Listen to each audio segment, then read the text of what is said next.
Welcome to the Success Talk Show, the podcast for ambitious leaders who want to get their best results and create a workplace for their teams to thrive.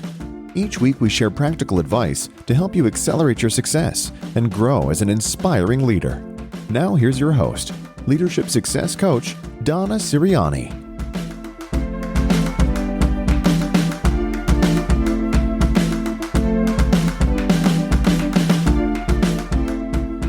Hello, everyone. I'm honored to have as our next guest, Suzy Welch. She's the best-selling author, popular television commentator, and noted business journalist, and has co-authored the Wall Street Journal and New York Times bestseller, The Real-Life MBA, your no BS guide to winning the game, building a team, and growing your career.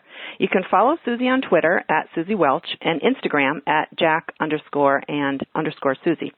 All proceeds from the Real-Life MBA book sales will be donated to fund educational scholarships for low-income students. So, Suzy, it's so exciting to be speaking with you today. Welcome. Thank you so much for having me. Yeah.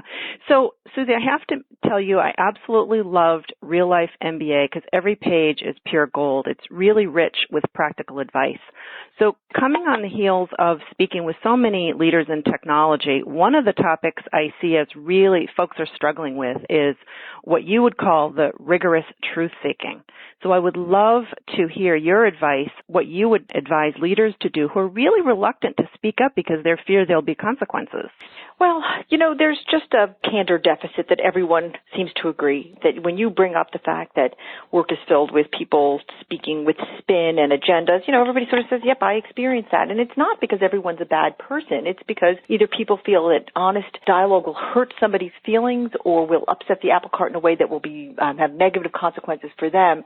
And we have a strong view in the book based on the past 10 years of working with companies and traveling the world that really what leaders need to do is change that and to create a culture of truth and trust. And they're obviously inextricably linked to each other. Where there's truth, there's trust, and where there's trust, there's truth. If you're a leader and you just commit yourself to creating that environment, mainly, first off, by demonstrating it yourself, you can so increase productivity, creativity, innovation, because a lot of those very good things that we all want for our organizations are diminished when people are having the meeting before the meeting or who are carefully couching their words with some kind of agenda. And so we urge people to actually have a conversation with their teams about how much truth and trust actually exists in their organizations. That's a wickedly hard conversation to have, and it has to be started by the leader. No one else is really going to start it. And it has to be demonstrated by the leader, because unless the leader's demonstrating it, no one else will as well. And again, we're not claiming that anybody is doing this out of bad intentions or out of evil hearts. I mean, we are optimists and we are people who love humanity, and we don't think that that's what's going on. But we do think that people are drawn towards lack of candor for a lot of reasons that are on their face quite good, but have terrible consequences for people's lives and for organizations. Suzy, you mentioned the truth and trust leadership culture, and I'm curious, for someone who's a leader who's lower in the organization, and if they recognize that the culture they're in isn't that truth and trust culture, it's pretty obvious that they do not have a culture of candor, what advice would you have for them? They may be the lone wolf. Okay, so that's a very good question and not an uncommon one, because people say oftentimes, I'm just low in the organization, I can't do this. But even if you have a team of 2 people, you can do it. Do it in your little team, and you may not be able to change the whole organization overnight, but if you have it in your little team will get a reputation for being different and better than other teams, and people will say, well, what's going on in that team? And so as long as you have any kind of leadership role, you can start doing it in performance evaluations and in conversations about clients and competitors. You can do it. You are not hamstrung, and you can slowly but surely make change that way. We would not ever suggest a person who is not in a position of strong managerial power to sort of go to the CEO and say, I demand there be more truth in this organization, because maybe that would be well received. I mean, maybe there's a great CEO. I'm on a board, and the other day I was talking to another member of the board who runs the organization, and I had a conversation like this, and this board member was wildly receptive and open to it. And so sometimes that does happen, but you pick your battles, and the best way to do it is just within your own small team to start putting it into play. Great advice. And so I'm curious, Suzy, is there any experience you could share? I mean, you've had such a successful career, and it would really be great to hear a time when you personally maybe feared speaking up. And how did you handle it? Were there any consequences? Love to hear, a story from your own background. Very early on in my career, I was a reporter with Miami Herald, and I had a boss who was was mean. And part of his management style was to be very mocking and to be very, I think he thought he was doing the right thing by sort of toughening us all up, but he was really mean and very personally cutting to people. And I didn't speak up. I didn't go around him and go to the higher ups and say, I thought the right thing to do was to try to handle it on my own. And eventually, I was a 23-year-old girl. Eventually I couldn't take it anymore, and I was recruited away to another newspaper, and I went. And the day I went, my boss met with me and said, we had such high hopes for you. You were a strong performer. Why are you leaving? And I said, well, to be honest with you, because a particular manager was just destroying me emotionally, and it had been going on for a long time, and I tried everything to try to stop it, and I couldn't. And he was devastated and said to me, we would have moved you out of that bureau. And I feared speaking up because I didn't want to be a tattletale, and I didn't want to be a weakling. And that was a situation where I should have. I'm sorry I didn't. So when you look back on that, now with all of your years of experience and wisdom, what do you wish that you had done differently? I first wish I had spoken to him. I never took him on directly. I was a young kid, though. I was 23, and I think he was in his 40s. And I never actually sat him down and said, is there something I'm doing that's making you act like this? And, I guess, personally, my parents were artists. And if I had gone to my parents and said, can I have some advice? Which, I would advise any young person in that situation to go to their folks who love them so much and ask for advice. Like, we would be able to give our own children this advice because we're in the work world. And if I brought it to my parents, my mom would have said, I'm going to call that fellow and just, have known how to handle it. But seek advice. Go to somebody outside and get some other opinions. Don't try to handle these things on your own. Seek wisdom. And then, I really should have gone. Maybe I shouldn't have gone to his boss, but I could have gone to another trusted manager in the organization and said, can you help me try to figure out how to solve this problem? And I just didn't. I tried to do it all on my own because I thought that was the right thing. I thought you didn't complain, and I thought you didn't make waves. Yeah, great advice. Now, if only we could. Was around today, and he did what he did, he would have been fired for sexual harassment, for a million different things, but these were different times. No, but I love what you're saying, because oftentimes we do vote with our feet, and instead of building those muscles to tackle it head on with confidence and fearlessness, instead we vote with our feet and we say, I'm going to leave. And it's really a great learning opportunity for us to learn how to have those important conversations. It's not easy, but it's something we do need to learn. So thank you for sharing that story. Suzy, you mentioned the truth and trust leadership culture, and one of the things that I see and talk to my clients and other leaders in technology about all the time is they want to have a seat at the table. They want to be involved in the more strategic conversations, and they want to be trusted by the more senior executives, their colleagues, and even members of their own team, of course. So what more could you share with us on the correlation between that truth-seeking and building trust? I'd actually take it in a different direction. I would say if you want a seat at the table, you'll get one with your results and your performance. Everybody wants to have somebody at the table who is honest and contributes with behaviors that create trust and using ways of speaking that are very truthful. But really, a seat at the table is earned with really good performance and ideas. You want to always make the conversation around the table bigger and smarter so people are leaving the room with better ideas and with more ways to make the customers happy and the competitors fearful of you. That there's no shortcut to that. So you can create truth and you can create trust, and you should, but the bottom line is performance and results in the best possible way, hurting no one getting them. But, really organizations thrive and succeed, and careers thrive and succeed with performance. We have a son who's just going into the workforce, having just graduated from college, and we have said to him, make your boss smarter every single day. Go in there, come in with an idea. When you go home at night, come up with ideas to bring to work tomorrow. And I would say that to anybody if you're 20 years into your career. What are the ideas you're bringing to the table? It's not enough just to do your work. You have to do the stuff that moves the organization forward. So the seat at the table is earned with ideas and results coming from productivity and innovation and creativity. So that's great, because when you're talking about the performance, ideas, results, creativity, then that is a really great message for our listeners, because another theme that just really comes up over and over again is in so many organizations, they're matrixed organizations where individuals want to be seen as leaders, they want to shape their leadership skills, but they may not actually have people even reporting to them. And that's a question I get often of how can I be seen as a leader? And so it really caught my eye when I looked at the Jack Welch Management Institute, the online course, Becoming a Leader. And there was a module, Great Leaders Lead by Example. What example are you setting? So really, I'm curious, what tips could you share for people who want to be seen as leaders and they want to be role models, but they may not have organizations that they are responsible for? The great paradox is that people think that they're going to become leaders by demonstrating behavior that is not leaderly. So for instance, what I mean exactly by that is that you get an assignment and you do this perfect assignment. Okay, it's sort of like being in school and you raise your hand and you get called on and you give the perfect answer. And people think that's what's going to make them a leader. Whereas in fact, anybody who is a leader will tell you that the truth is that leaders don't do anything by themselves, that leaders give credit to everyone else, and that leaders are the people who succeed by the reflected glory of the people around them. Okay? So actually, if you want to demonstrate leaderly behavior, it's not just raising your hand and having the right answer. It is doing all the stuff that makes you look like a great team player. It's building up other people. It's saying, did you hear Sally's fantastic idea? Or I'm amazed by what Tom has done with this particular project that he's on. And a person who builds up other people and points out other people's successes and puts two people together or says, I'm just over here, but I sort of observed that Mary and Joe's work has incredible overlap and brings that to somebody else's attention. Those are leader-like behaviors that point out what other people are doing and build up other people. And so it's not just about you. In fact, it's just the opposite. People somehow think that making it about themselves makes them the leader. But in fact, your promotion of other people, I mean, even your peers talking about this great stuff they're doing and you're contributing to teamworky type stuff, that is what makes you, for anybody who's a good leader, that's what they're looking for in other leaders because they understand that once you're a leader, it is not about you. It is about them. It's about your team. Mm-hmm. Yeah, great advice. And so when I think about the audience that we have for today's call, although leaders in technology are the folks that we're, publishing this to primarily, could be leader in any industry.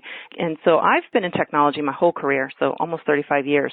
And so what I hear over and over again is people are in especially if they're smaller, high growth, smaller tech companies, very high growth, they're overwhelmed with the pace of change, trying to grow their organization, their business, at the same time they're being asked to do much more than they've ever done. So they maybe never even had any kind of leadership training at all. So I'm curious, what leadership challenges do you see that are distinct or unique to technology leaders that's different from any other industry, or is it the same? Well, there's all different types of technology. I mean, there's sort of technology, like the really cutting edge companies that are technology creators. There's Twitter and there's LinkedIn. These are all companies that are driven by technology. And the leaders in those companies have got a different challenge than people who are in traditional industries where technology is transforming them. And so I think there's two different types of answers to that question. But if I was to try to answer them both at the same time, it just would be to understand that technology, whether you're in either of those types of situations, just makes everything faster. And you have to, as a leader, demonstrate what it's like to succeed in workplaces where speed is of the essence. I mean, you cannot wait for people to come up to speed. We say you have to be tech current, and you can't be waiting around for anybody in your organization to be tech current. You've got to make it such a value that you only hire people who are tech current, who are hungry to know about the next technology, and who are enthusiastic about it. I mean, if you've got a person in your organization, in a tech organization, and who expresses a sense of feeling overwhelmed by the pace of technological change, you have to help them find work someplace else. You can't have that attitude in your organization. And there are places for them to go, and there are organizations where they would probably be a better fit. But you can't have that attitude in your organization. You just can't, because it's suicide. By the way, I get how exhausting technology is. I mean, it's like standing on a beach and the waves keep coming. And, it's like I remember when I heard about Meerkat and then Periscope, I was like, does it ever stop? But then you just got to dive right in. I mean, for us to be preaching people be tech current and not be tech current ourselves would be disastrous. So we, every time I hear about a new technology, I try to learn everything I can about it and try it and, and that kind of thing. And maybe that's not for everybody, and it's not for everybody. I mean, people that we love and adore don't have that personality trait, but they don't belong in companies that are driven by technology. Yeah, that's really interesting you say that, because I do find it a little bit ironic that when I'm working with a tech company that is fast growing and by default they're bringing disruption and innovation to the industry, but what makes me stop and pause is when the leaders themselves are resistant to change. Yes. And by definition, we are the ones bringing that change to other industries. But it's human nature. I mean, human nature is just changes. I mean, it's like such a cliche, change is hard. No one wants change. The only one likes change is a baby in a wet diaper, blah, blah, blah. I've been hearing that since I started writing about business 20-something years ago. And if you just want to see how baked in aversion to change is, tell a 12-year-old that they're moving, you know what I mean? And you just sort of see that it's like constitutionally. And so that's why leaders have to be chief meaning officers, and they have to understand that they've got to give meaning to change, because otherwise people just put their hands over their ears, even people in tech industries. And you've got to say, this is why we're changing. Here's the meaning. Here's the purpose. Here's what's in it for you. That's really the challenge, is just you can't let people think it's change for change's sake. Although sometimes it is, because sometimes you have to change before it's fully understood why. But everything is changing.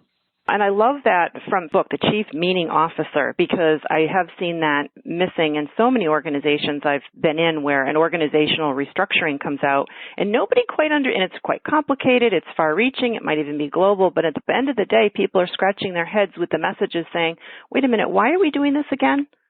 Yeah, right. We're not quite clear why we're going through all this effort. Yep. It's so true, and people do want meaning. People do want and need meaning. They need it in everything.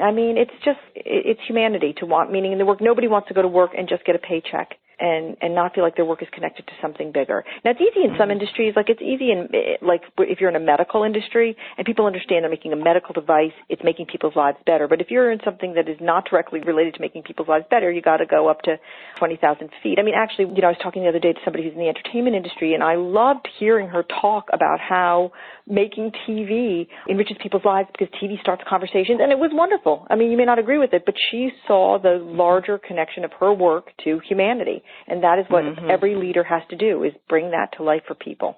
In fact, that leads me to my last question about the book. When you talk about, enriching people's lives, the connection, bringing meaning, what is the impact that you and Jack are hoping the Real-Life MBA brings to its readership?